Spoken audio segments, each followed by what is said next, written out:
नमस्कार, मी सुनंदास रेसिपी मराठीमध्ये तुमचं मनपूर्वक स्वागत करते। तर आज आपण अगदी सोप्या पद्धतीने मऊसूद भगरीपासून बनवला जाणारा उपवासाचा शिरा बनवणार आहोत।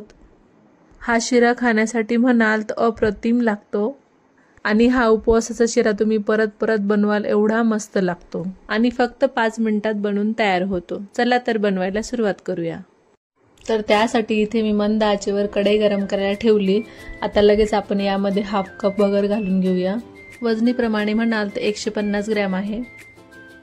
आता ही भगर मंद आचेवरती छान खरपूस भाजून घ्यायची आहे। साधारण 2 ते 3 मिनिटांसाठी भाजून घ्यायची आहे।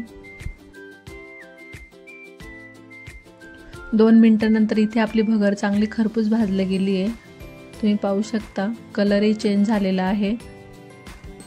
आता लगेच आपल्याला मिक्सरच्या भांड्यामध्ये ही भगर भाजलेली काढून घ्यायची आणि थोडं जाडसर वाटण आपल्याला मिक्सरमध्ये काढून घ्यायचंय। हे बघा असं जाडसर वाटण मिक्सरमध्ये काढून घेतलंय। आता लगेच मंद आचेवर कढई गरम करून घ्यायची। कढई गरम झाली की त्यामध्ये आपल्याला 4 ते 5 चमचे साजूक तूप घालून घ्यायचं। साजूक तूप टाकल्यानंतर ते तूप विरघळलं की त्यामध्ये लगेच वाटण करून घेतलेले भगरीचं पीठ आपल्याला यामध्ये टाकून घ्यायचं। आता साजूक तुपामध्ये आपल्याला भगरीच्या पिठाला चांगलं मिक्स करून घ्यायचं, एकजीव करून घ्यायचं। मिक्स करून झाल्यानंतर मी ते बदामचे आणि काजूचे तुकडे करून घेतलेले होते ते आपण यामध्ये घालून घेऊया। हे ऑप्शनल आहे, आवडत असेल तर टाका, नाही टाकले तरी चालेल। तुम्हाला कोणते ड्रायफ्रूट आवडत असेल ते तुम्ही यामध्ये घालू शकता। गॅस इथे आपल्याला कमीच ठेवायचा आहे आणि याला तुपामध्ये मिनिटभरासाठी सतत हलवत भाजून घ्यायचंय। 1 मिनिटभरानंतर आपलं हे मिश्रण छान तांबूस रंगावर भाजलं गेलेलं आहे। आता आपल्याला दूध घालून घ्यायचं आहे। तर दुधाचं प्रमाण असं आहे की मी ज्या कपाने भगर घेतली होती त्याच कपाने इथे 2 कप दूध घेतलंय।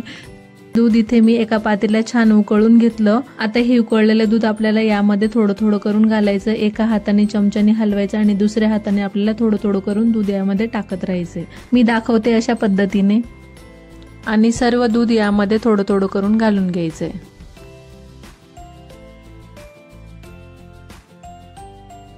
दूध चांगलं मिक्स झाल्यानंतर आपण ज्या कपाने भगर घेतली होती त्याच प्रमाणामध्ये आपल्याला साखर घालून घ्यायची आहे।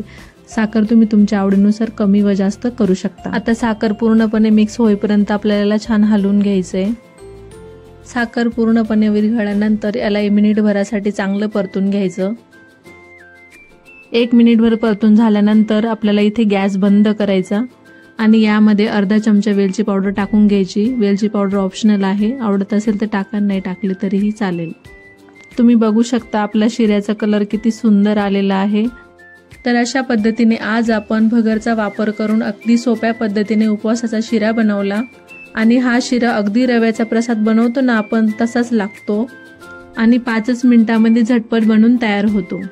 म्हणून तुम्ही हा उपवासाचा शिरा घरी नक्की ट्राय करून बघा, तुम्हाला खूप आवडेल आणि कसा झाला ते कमेंटमध्ये नक्की कळवा। व्हिडिओ आवडला असेल तर लाईक आणि सबस्क्राईब करायला विसरू नका। चला तर भेटूया अशा छानशा पुढच्या रेसिपीमध्ये।